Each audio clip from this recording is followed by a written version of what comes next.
Halo teman-teman, Assalamualaikum warahmatullahi wabarakatuh. Hari ini hari Jumat, jadi ini agak mendung-mendung sedikit. Paginya sebenarnya enak kalau misalkan buat kerja di lapangan. Jadi hari ini karena ada pertanyaan dari salah satu teman di kolom komentar.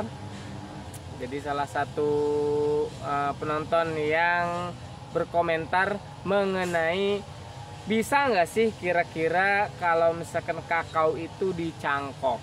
Nah, sebenarnya dari teori sebenarnya kakao itu bisa dicangkok selama tanaman dikotil itu bisa dicangkok. Secara teori kayak gitu.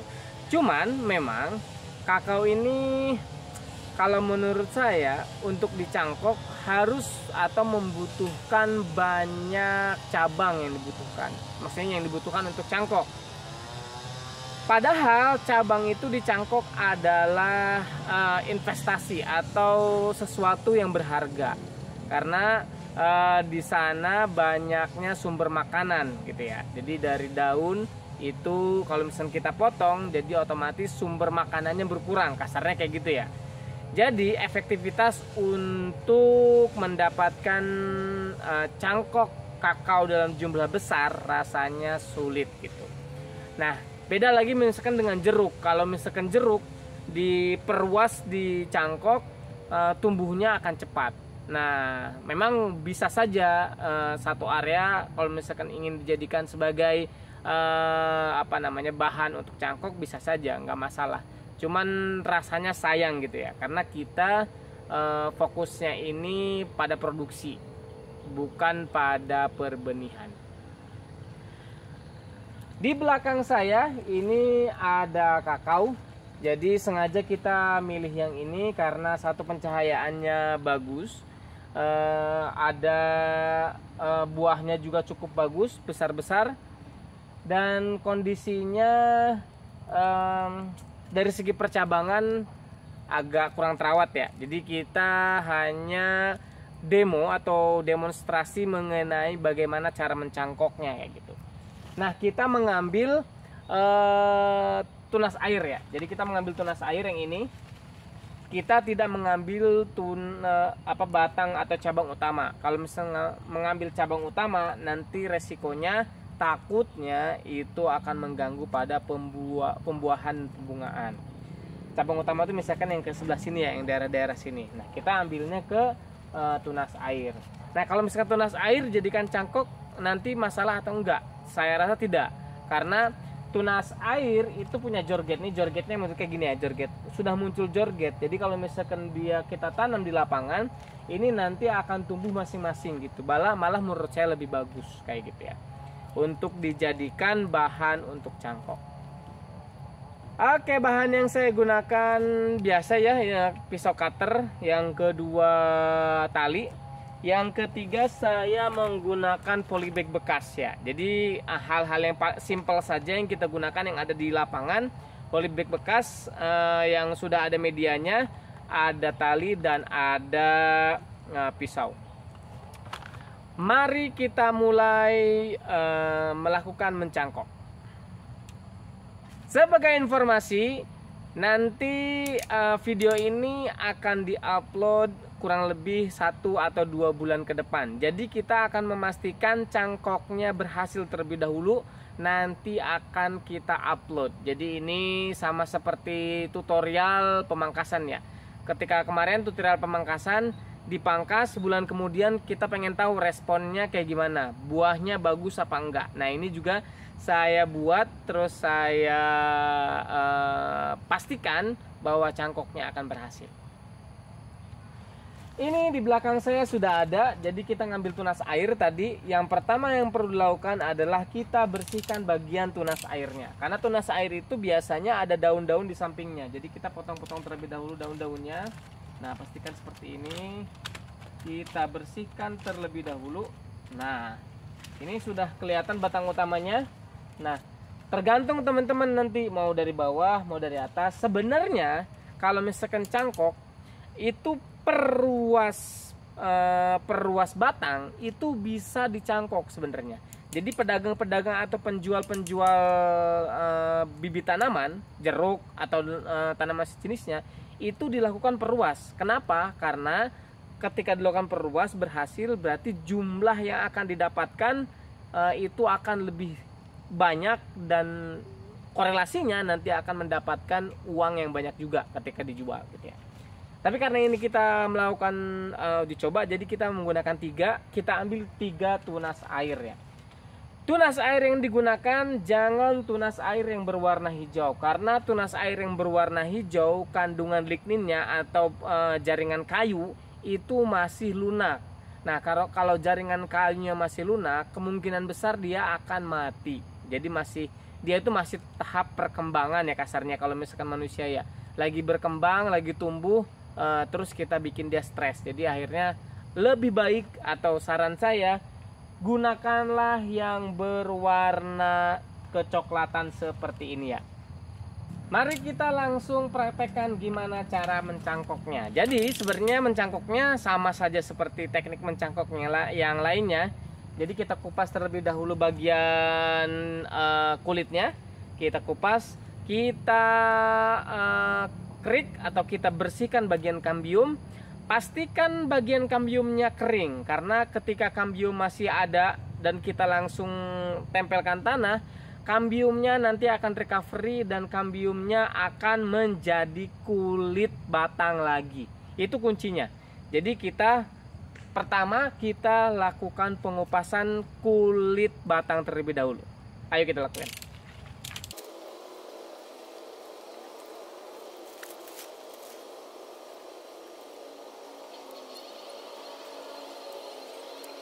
Nah, teman-teman, kalau misalkan proses pengambilan kulit atau kita kelupas kulitnya bentuknya nanti kayak gini, nih, ini kan bentuknya bagus ya. Kita potong, terus nanti ngelupasnya tuh bentuknya kayak gini. Nah, artinya ini indikasi bahwa si tanamannya itu kondisinya sehat. Kenapa? Kalau tanaman kondisinya kurang sehat, kambiumnya akan kering. Kalau kambium kering, itu nanti si kulit dan jaringan kayu itu akan nempel lengket gitu ya. Nempel lengket. Jadi tidak akan mungkin bisa diambil dengan mudah seperti ini.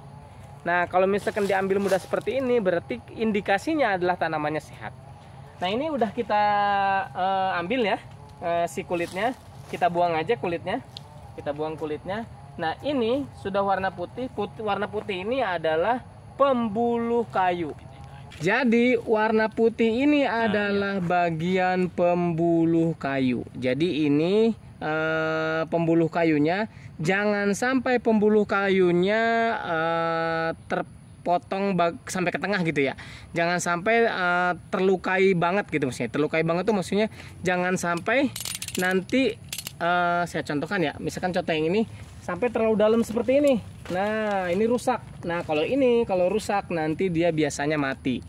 Nah, nanti pastikan dia berwarna putih seperti ini, tidak terlalu dalam ketika kita memotong seperti ini, tidak terlalu dalam. Nah, nanti bentuknya seperti ini. Dan pastikan karena akarnya akan muncul di bagian ini, karena akar akan muncul di bagian ini. Jadi pastikan yang bagian ini, yang bagian sebelah sini, yang bagian atas, pastikan itu rapih, pemotongannya rapi dan tidak rusak. Jadi dan saran saya adalah tipsnya berikutnya adalah gunakan cutter atau pisau yang tajam sehingga dia bentuknya bagus. Ini bentuknya rapi ya, bentuknya rapi. Kalau bagian bawahnya, bagian ininya sebenarnya tidak berpengaruh karena yang muncul akar itu bagian atasnya. Kenapa yang muncul bagian atasnya yang muncul akar? Karena proses makanan yang diambil dari hasil fotosintesis itu akan turun ke bagian batang. Nah, ketika si sumber makanannya akan stop di sini, nah selanjutnya dia akan jadi akar. Nah, itulah proses pencangkokan. Selanjutnya adalah proses kita bersihkan kambium. Jadi di sini tuh ada lengket-lengket ya tuh, ada lengket-lengket. Nah, ada lengket-lengket. Kalau misalkan teman-teman mungkin praktek di sini tuh ada lengket-lengket. Jadi mirip kalau misalkan ada deterjen ya. Jadi ini tuh lengket ya, lengket. Jadi kayak ya lengket lah, ada lengket-lengketnya. Kayak lendir ya, lendir-lendir kayak gitu ya. Nah, pastikan ini si lendirnya itu mengering. Tapi mengeringnya jangan sampai mengering sendiri. Jadi kita harus bersihkan. Bersihkan seperti ini. Tuh, ya. Ada ya. Nah, lendir tuh. Tuh, ya. Nah, lendir-lendir seperti ini dipastikan harus terambil. Nah, sampai benar-benar terlihat dia mengering ya. Nah, terus tuh ya. Nah, tuh ya, lendir-lendir kayak gini itu pastikan mengering.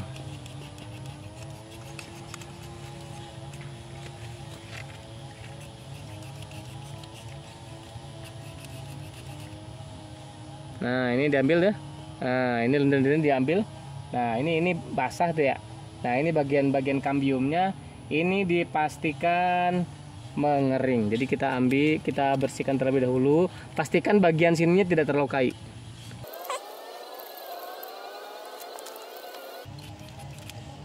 Oke. Nah, udah ya. Ini kita diamkan terlebih dahulu. Jadi kita pastikan si kambiumnya itu benar-benar kering. Kalau ini kan masih ada ya. Walaupun kita udah bersihkan dia masih ada, pastikan dia kering terlebih dahulu. Jadi kita diamkan terlebih dahulu. Selama proses itu kita akan cangkok bagian yang lain. Jadi kita akan bikin 3. Let's go. Ini salah satu alasan saya memilih pohon ini. Buahnya besar sekali, sekitar 25 cm. Mirip dengan BL50. Jadi kita sudah mengupas kulit 3 batang, batang 1, batang yang kedua, dan batang yang ketiga.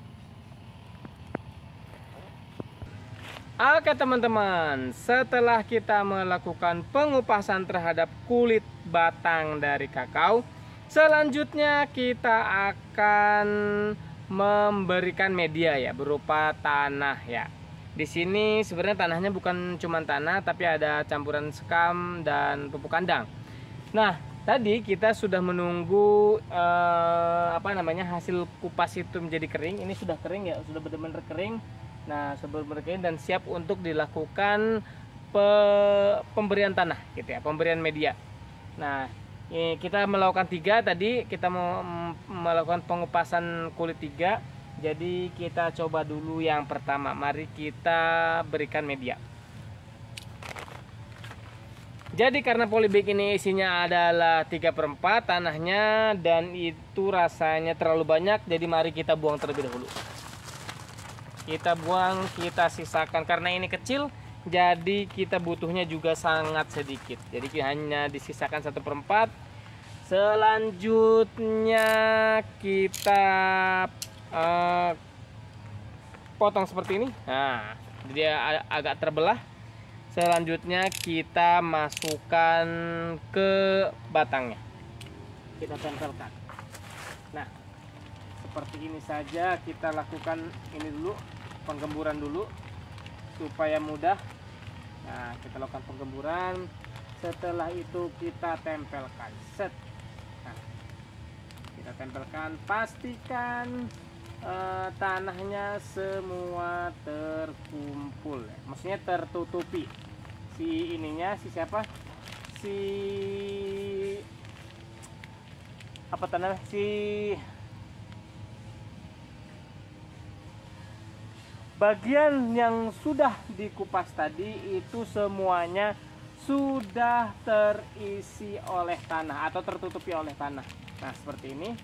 Nah, selanjutnya mari kita tutup. Mari kita ikat.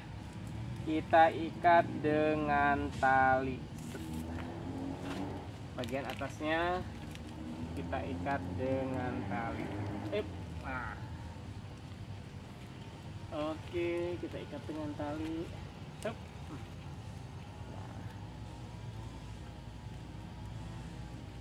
Set. Nah, mantap. Oke, mantap. Kita padatkan kita ikat bagian bawahnya.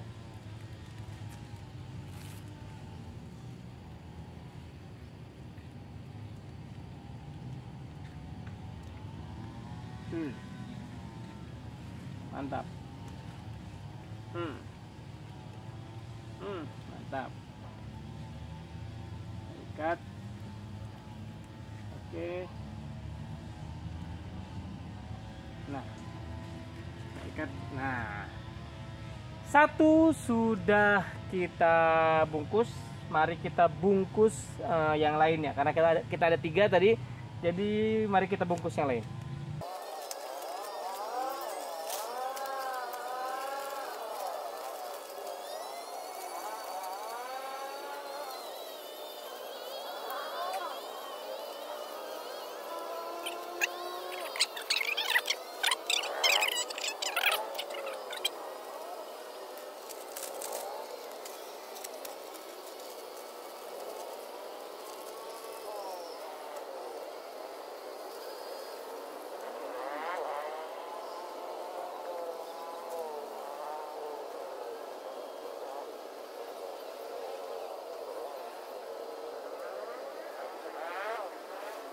Itu dia teman-teman, kita sudah mencangkok 3 batang ya. Jadi kita sudah mencangkok 3 batang.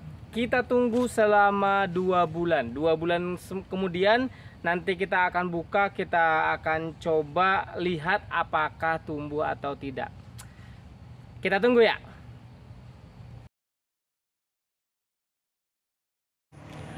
Halo, assalamualaikum warahmatullahi wabarakatuh. Selamat pagi teman-teman, para gardeners, ya. Para teman-teman yang menyukai menyukai dan menekuni ya budidaya kopi, budidaya kakao ya. Jadi 2 bulan lalu, tepatnya 5 April tahun 2024, saya melakukan pencangkokan. Jadi saya cangkok ini cangkok kakao nih cangkok kakao. Jadi saya cangkok kakao ini di 2 bulan lalu, 5 April 2023. Nah sekarang sudah tanggal 5 Juni tahun 2023 sih, 5 April 2024, sekarang tanggal 5 Juni 2024. Jadi April, Mei, Juni, berarti sudah 2 bulan ya. Saya belum tahu dalamnya kayak gimana. Coba kita buka terlebih dahulu apakah dia sudah tumbuh atau enggak gitu ya. Jadi kalau misalkan tumbuh memang berarti artinya kalau tumbuh berarti kakao bisa dicangkok ya. Kita buka ya. Let's go. Nah, ini dia. Jadi ini karena ini sistemnya tali gini doang ya. Jadi dengan mudah saya bisa buka. Tujuannya emang kayak gitu ya.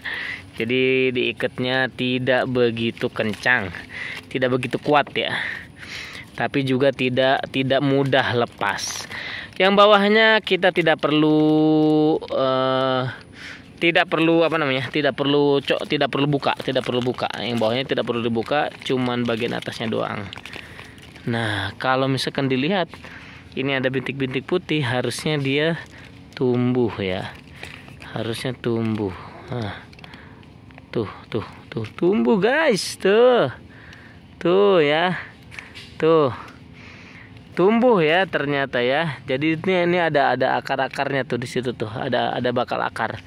Nah ini ada bakal akar tuh ya, ini nih ini bakal akar. Nanti dia akan menjadi akar serabut dari kakao gitu ya. Berarti artinya kesimpulannya kalau misalkan dilihat dari seperti ini, berarti kesimpulannya bahwa kakao bisa dicangkok. Ini kita coba tutup lagi ya. Kita coba juga buka yang lain ya. Jadi saya kan 3, 1, 2, 3 yang saya buat ya. Kita juga coba buka yang lain. Apakah sama hasilnya? Kalau sama hasilnya berarti memang survei membuktikan bahwa kakao bisa dicangkok. Kalau hipotesis awal saya sih memang cangkok ini pasti bisa dicangkok ya. Jadi sebenarnya ini sama dengan tanaman pada umumnya ya. Nah, ini kayak ada akar-akar serabutnya, akar apa ya? Ini kita pelan-pelan adanya di mana? Oh, ini tidak begitu ini ya. Tidak begitu gondrong, tidak begitu gondrong sama seperti yang sebelah sana. Kalau yang satunya lagi yang pertama kali kita buka ini gondrong nih. Ininya udah mengembung gitu ya. Udah gemuk dia. Kalau misalkan ini masih rata terus tapi bintil-bintil akarnya udah mulai muncul. Berarti artinya memang terbukti bahwa dia bisa dicangkok. Kita tutup lagi. Jadi itu dia hasil percobaannya. Hasil percobaannya saya sih cukup senang ya, karena memang membuktikan bahwa kakao bisa dicangkok. Cukup 2 bulan untuk mengetahui kalau misalkan kakao itu bisa dicangkok atau enggak. Cuman memang kalau misalkan sampai nunggu dia berakar, kalau dengan kondisi yang tadi itu masih sekitar 1-2 bulan. Jadi artinya memang sepertinya sampai 6 bulanan lah ya baru bisa dipanen. Jauh juga, waktunya lama. Itu yang mungkin dapat saya sampaikan. Saya ucapkan terima kasih. Assalamualaikum warahmatullahi wabarakatuh. Dadah.